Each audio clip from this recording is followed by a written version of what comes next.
The couch stretch is commonly misunderstood. We are trying to attack the quad tissues, stretching the quad, but we're also trying to get into the hip flexors above the hip bones. The only way that we can do this is by finding a posterior pelvic tilt.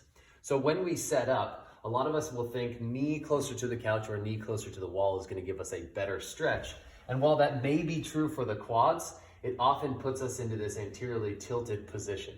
So if you're going to set up here, just make sure that when you get into your couch stretch or your wall stretch in this position, that no matter what, you're able to pull the pelvis under or back into that posterior tilt.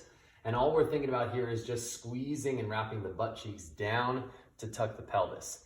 If this is an issue, then refer back to our pelvic tilt video, but perhaps you can take your hands, thumb on the front of the hip bones, and just practice pulling back with the thumbs and rotating down with the fingers. And when you're in this stretch position, this is a great thing to practice, is just, can I control my pelvic tilt?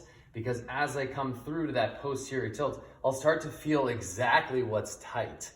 And for me currently, and this is an ever-changing, evolving thing, the front of the quad is pretty upset as I stretch into this, and I'm not getting much across the hip. So if I want to, I'll actually regress the quad stretch. I'll make that a little easier because my focus is here for right now.